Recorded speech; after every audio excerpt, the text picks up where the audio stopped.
ఇటీవల కాలంలో వైసీపీ నేత మాజీ మంత్రి పేర్నే నాని వ్యవహార శైలి చూస్తే ఒక రకంగా ఆ బెదిరింపు ధోరణికి ఏమాత్రం తీసిపోని విధంగా ఉంది.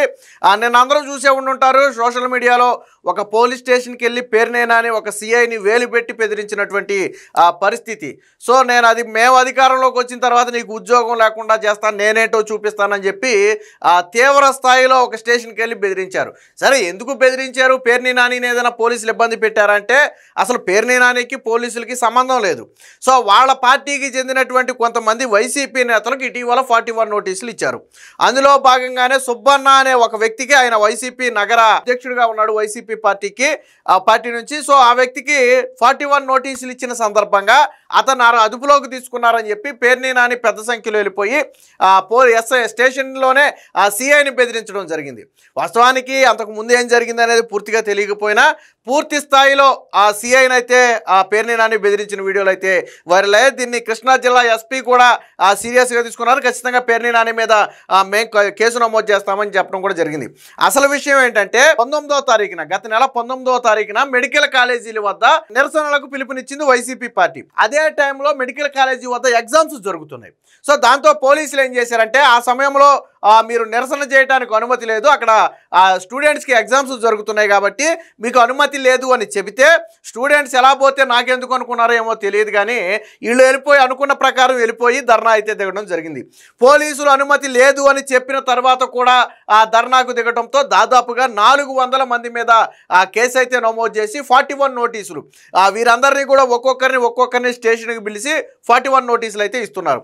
అందులో భాగంగానే వైసీపీ నగర అధ్యక్షుడిగా ఉన్నటువంటి ఈ సుబ్బన్న అనే వ్యక్తికి కూడా 41A నోటీసులు ఇవ్వాలి. అదే విషయం ఏంటంటే స్టేషన్లో ఎస్ఐ సిఐ లేని సందర్భంలో 1-2 సార్లు వచ్చి బయటికి వెళ్ళిపోయిన మాట వాస్తవం. సిఐ గారు ఎస్ఐ గారు లేరు కదా, నేను వచ్చిన తర్వాత తీసుకుంటానని చెప్పి వెళ్ళిపోయాడు. అది కూడా పెద్ద సమస్య కాదు. బయటికి వెళ్ళిపోయి ఏం చేశాడంటే సోషల్ మీడియాలో మీరెవరు పోలీసులకు సహకరించొద్దు, మీరెవరు 41A నోటీసులు తీసుకునేటప్పుడు ఆధార్ కార్డు కానీ లేకపోతే ఇతర ఐడెంటిటీ కార్డులు కానీ మీకు సంబంధించిన ప్రూఫ్స్ ఏవి కూడా మీరు పోలీసులకు ఇవ్వద్దు, మేము చెప్పే వరకు ఎవరు కూడా మీరు పోలీసులకు సహకరించొద్దని చెప్పి సోషల్ మీడియాలో ఒక పోస్ట్ పెట్టారు. సో దీన్ని పోలీసులు వెంటనే పసిగట్టారు. అంటే ఒక రకంగా ఇది ఏంటంటే మీరు పోలీసులకు ఎవరు సహకరించొద్దంటే ఒక రకంగా రెచ్చగొట్టడమే. ఇప్పుడు పోలీసులు 41A కేసు నమోదు చేసిన తర్వాత ఖచ్చితంగా నోటీసులు ఇస్తారు. ఆ నోటీసులు చట్ట ప్రకారం తీసుకోవాల్సిన బాధ్యత కూడా మన మీద ఉంది. ఏదైనా ఉంటే లీగల్గా కోర్టులో చూసుకోవాలి. సో ఎప్పుడైతే మీరెవరు కూడా పోలీసులకు సహకరించొద్దు, మీరు 41A నోటీసులు తీసుకోవద్దని సోషల్ మీడియాలో పెట్టారో పోలీసులు దీన్ని సీరియస్గా తీసుకుని ఈ సుబ్బన్న అనే వ్యక్తిని వెంటనే స్టేషన్కి పిలవటమే కాకుండా అదుపులోకి కూడా పోలీసులు తీసుకోవడం జరిగింది, అరెస్ట్ చేశారు. ఎప్పుడైతే సుబ్బన్న అంటే నగర అధ్యక్షుడిగా ఉన్నాడు కదా వైసీపీ అధ్యక్షుడిగా, సో ఎప్పుడైతే సుబ్బన్నను అరెస్ట్ చేశారో వెంటనే పేర్ని నాని ఏం చేశాడు, పెద్ద సంఖ్యలో వైసీపీ కార్యకర్తలని నాయకులను వేసుకుని స్టేషన్కి అయితే వచ్చాడు. నేరుగా అసలు సాధారణంగా ఎంత వ్యక్తి అయినా స్టేషన్కి వచ్చిన తర్వాత సిఐ గారు ఉన్నారా ఎస్ఐ గారు ఉన్నారా పలానా వ్యక్తి వచ్చారని చెప్పండి అంటారు, రమ్మంటే లోనికి వెళ్తారు. ఇది సహజంగా జరిగేదే. ఇప్పుడు పవర్లో ఉన్నవాళ్ళైనా డైరెక్ట్ ఎమ్మెల్యే అయినా లోనికి వెళ్ళిపోవడం. కానీ ఇక్కడ పేర్ని నాని ఏం చేశాడు, ఇక్కడ నన్ను అడ్డుకునేది ఎవడనుకున్నాడేమో కానీ నేరుగా అసలు ఎవరు ఎల్లమనకపోయినా వచ్చారని ఎవరు చెప్పకపోయినా నేరుగా సిఐ దగ్గరికి వెళ్ళిపోయాడు. సరే, మాట్లాడటంలో కూడా తప్పులేదు. ఈ మాట్లాడే సమయంలో సిఐ మొహం మీద ఏలు పెట్టి బెదిరించాడు తీవ్ర స్థాయిలో. ఒక రకంగా ఏంటంటే నీకు ఉద్యోగం లేకుండా చేస్తా, నేను వచ్చిన తర్వాత నీకు ఉద్యోగం లేకుండా చేస్తా, తమాషాలు చేయొద్దని చెప్పి తీవ్ర స్థాయిలో హెచ్చరించే సిఐ కూడా అదే స్థాయిలో రియాక్షన్ ఇచ్చాడు అనుకోండి. దానికి సంబంధించిన వీడియో ఉంది, ఒకసారి చూడండి. ఈ విజువల్స్ కూడా దానికి సంబంధించినవి ఒకసారి చూడండి. చూడండి ఒకసారి.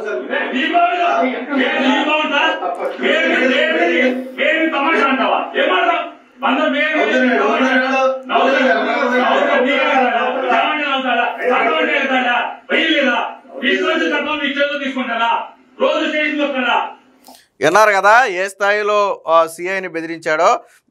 ఇదే క్రమంలో చూడండి సిఐ మీద 1-2 సార్లు మొహం మీద ఏలు పెట్టి బెదిరిస్తాడు. చూడండి.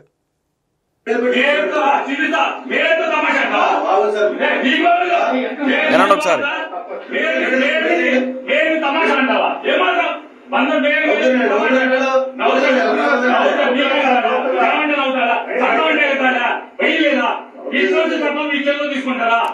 సో ఇది వాస్తవానికి పోలీస్ స్టేషన్లో ఇలాంటి అరుపులు కానీ విధి నిర్వహణలో ఉన్న పోలీసుల మీద ఒత్తిడి తీసుకురావడం కానీ ఖచ్చితంగా ఈ తప్పే.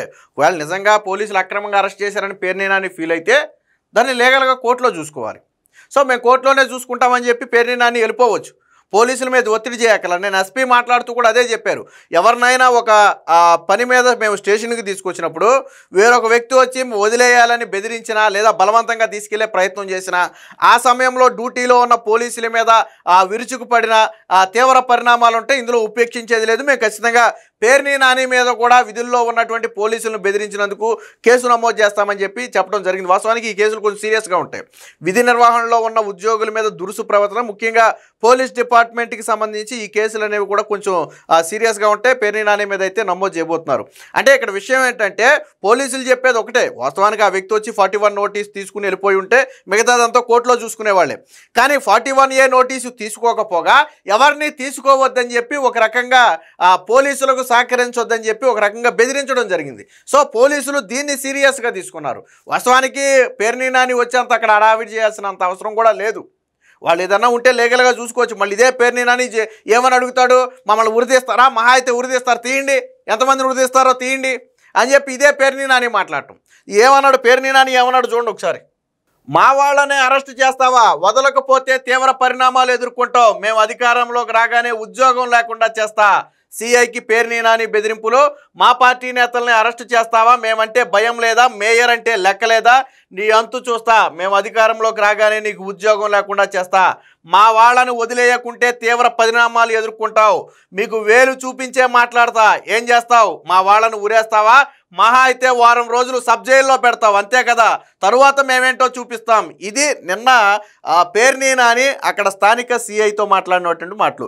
సో ఇవన్నీ కూడా ఖచ్చితంగా బెదిరింపే. నేను వచ్చిన తర్వాత నీ అంతు చూస్తా, నీకు ఉద్యోగం లేకుండా చేస్తా, నీ మొహం మీద వేలు పెట్టే చూపిస్తా, ఏం చేస్తావో చేసుకో. ఇవన్నీ కూడా పోలీసులు అంటే బేసిక్గా పేర్ని నాని ఇంకా తానే మంత్రిగా ఉన్నాను అనుకుంటున్నాడో లేకపోతే వైసీపీ పార్టీ అధికారంలో ఉందనుకుంటున్నాడో తెలియదు, కానీ వాళ్ళకి అప్పుడు అలవాటు. సాధారణంగా వైసీపీ పార్టీ అధికారంలో ఉన్నప్పుడు కూడా చేసింది అదే. ఎవరైనా పోలీసులు వాళ్ళ సహకరించకపోతే ఆ రోజు పదవులు ఉండేవాళ్ళు కాబట్టి పీకి పడేసేవాళ్ళు. ఇప్పుడు పదవి లేదు కాబట్టి పీకలాగా బెదిరిస్తున్నాడు. సో అంటే వైసీపీ నేతల ధోరణి మాత్రం మారలా, అదే ధోరణి. గతంలో కూడా మీకు గుర్తుందో లేదో, వైజాగ్ ఎయిర్పోర్ట్లో జగన్మోహన్ రెడ్డి అడ్డుకున్నప్పుడు పోలీసులను అదే స్థాయిలో బెదిరించాడు. ఏమని, 2 ఏళ్ళు గుర్తుపెట్టుకో, నేను ముఖ్యమంత్రి కాబోతున్నా, వచ్చిన తర్వాత నీ అంతు చూస్తానని చెప్పి జగన్మోహన్ రెడ్డి బెదిరించాడు. గతంలో ఒక సందర్భంలో రోజాని పోలీసులు అదుపులోకి తీసుకున్న సందర్భంలో కూడా ఇదే జగన్మోహన్ రెడ్డి అదే మహిళా సిఐ మీద, ఒక మహిళా సిఐ మొహం మీద ఏలు పెట్టి తిక్కగా ఉందా, మేము వచ్చిన తర్వాత మీ అంతు చూస్తామని చెప్పి నేమ్ ప్లేట్ కూడా చూసినటువంటి పరిస్థితి. అంటే వైసీపీ నేతలకు ఈ బెదిరింపులు అనేది సహజం. అంటే వైసీపీ నేతల స్వతహా సందా ఇదేంటంటే పోలీసులను బెదిరించడం, అంటే బయట చేసే రౌడీయిజాన్నే పోలీస్ స్టేషన్లో కూడా చేయటం. ఒక రకంగా నిన్న పేర్ని నాని చేసింది ఏంటంటే పోలీస్ స్టేషన్లో రౌడీయిజం, గోండాయిజం చేశాడు. ఈ స్థాయిలో పేర్ని నాని ఇది అవ్వాల్సిన అవసరం లేదంటే పోలీసులు మమ్మల్ని ఏం చేయలేరులే. పేర్ని నాని ధైర్యం ఏంటంటే పోలీసులు మమ్మల్ని ఏం చేయలేరు. ఇదే పేర్ని నాని తీసుకెళ్ళిపోయి లోపలేసి కొన్ని రోజులు జైల్లో ఉంచితే అప్పుడు మిగతా వాళ్ళకి భయం వస్తుంది. ఎందుకంటే పేర్ని నాని అంతటోనే తీసుకెళ్ళి లోపలేసారా బాబు, మనమైనా కుదురుగా ఉండాలని చెప్పి. అంటే అక్కడ ఉన్న వాళ్ళందరూ కూడా అదే స్థాయిలో, పోనీ ఎవరైనా పేర్ని నాని ఎగురుతుంటే ఆపే ప్రయత్నం కానీ ఇంకోటి కానీ చేశారా అంటే అందరూ దానికి మించిన స్థాయిలో మాట్లాడతారు. సో దీనికి నిన్న ఎస్పీ కూడా స్పందించాడు. ఒకసారి చూద్దాం. మెడికల్ కాలేజెస్ రిలేటెడ్ ఒక ధర్నా అయినప్పుడు దానిలో జరిగిన చట్టపరమైన వైలేషన్స్ కి సంబంధించిన కేసు ఒకటి ఉంది. దాంట్లో భాగంగా దాంట్లో A8 మేకల వెంకట సుధాకర్ అలియాస్ సుబ్బన్న అన్న అతన్ని పోలీస్ స్టేషన్ పిలిపించడం జరిగింది. ఇంత ముందర అతనికి అర్నేష్ కుమార్ జడ్జిమెంట్ ని ఫాలో అవుతూ 41A CRPC దాని కరస్పాండింగ్ సెక్షన్ ఆఫ్ BNSS కింద నోటీస్ ఇష్యూ చేయడం జరిగింది. అయితే నోటీస్లో కండిషన్స్ అతను ఫాలో అవ్వకపోవడం, నోటీస్లో ప్రిస్క్రైబ్డ్ చేసిన తేదీ రోజు అతను విచారణకు హాజరు కాకపోవడం వల్ల అండ్ ఫర్దర్గా it has come to our notice. కొన్ని వాట్సాప్ గ్రూప్స్లో పోలీసులు ఎవరైనా కనుక ఆధార్ కార్డ్స్ కానీ ఫొటోస్ కానీ ఎటువంటి విచారణ సందర్భంగా ఏమడిగినా సరే ఇవ్వద్దు అని చెప్పి వాట్సాప్లో అతను ఒక మెసేజ్ సర్క్యులేట్ చేశాడని చెప్పి మన నోటీస్కి వచ్చింది. సో విన్నారు కదా, ప్రధాన రీజన్ ఏంటంటే తాను రాకపోగా, పోలీసులు సహకరించకపోగా ఈ 400 మంది మీద పెట్టారు కదా, సో ఒక్కొక్కరిని పిలుస్తున్నారు కదా, మీరు ఎవరు వెళ్ళొద్దని చెప్పి అదే వాట్సాప్ గ్రూపుల్లో, వైసీపీ వాట్సాప్ గ్రూపుల్లో ప్రచారం చేశాడు. సో ఇది ఆ పోలీసులు నోటీస్కి అయితే రావడం జరిగింది. పోలీసుల విధులను ఆటంకి ఇక్కడ చూడండి ఖండిస్తున్నాం. ఇది మా దృష్టికి వచ్చింది. వివిధ మీడియా మాధ్యమాల్లో కూడా వీడియోస్ వైరల్ అవడం జరిగింది. దీన్ని కృష్ణా జిల్లా పోలీసుల తరఫున మేము ఖండిస్తున్నాం. విధి నిర్వహణలో భాగంగా పోలీసులను గనక అగౌరవపరుస్తూ తోలనాడుతూ బెదిరించే ధోరణిలో మాట్లాడటం చేస్తే irrespective of any party or any affiliation or any person, we will take very stringent action. చట్టపరంగా ఖచ్చితంగా వారి మీద చర్యలు తీసుకోబడతాయి. పోలీసులు విధులను ఆటంకం కలిగిస్తే మేము ఎట్టి పరిస్థితుల్లో ఉపేక్షించే పరిస్థితి లేదు. మా విధులకు ఆటంకం కలిగిస్తూ స్టేషన్కి వచ్చి దౌర్జన్యం చేసి ఈ విధంగా ఎక్కువ మందిని తీసుకొచ్చి గొడవ చేసే విధంగా SHO ఛాంబర్లోకి వెళ్ళిపోయి వదలాలి అని చెప్పి ఇన్సిస్ట్ చేయడం అనేది సరైన పద్ధతి కాదని చెప్పి భావిస్తున్నాం. చూసుకుంటే ఇది ఒక పార్టీ ఒక పర్సన్ అని కాకుండా anywhere for that matter with in the district. Stations లోకి వచ్చినప్పుడు ఎవరినైనా విధి నిర్వహణలో భాగంగా యాజ్ పర్ ప్రొసీజర్ తీసుకొచ్చినప్పుడు ఈ విధంగా వాళ్ళని బలవంతంగా విడిపించుకుని పోవాలనే ఉద్దేశంతో కానీ, లేదంటే స్టేషన్కి వచ్చి వదలకపోతే ఇలా చేస్తాం అలా చేస్తాం తర్వాత ఈ పరిణామం ఉంటుంది అది ఉంటుంది ఇది ఉంటుంది అని బెదిరిస్తే వాటికి భయపడే పరిస్థితుల్లో పోలీస్ డిపార్ట్మెంట్ అయితే లేదు.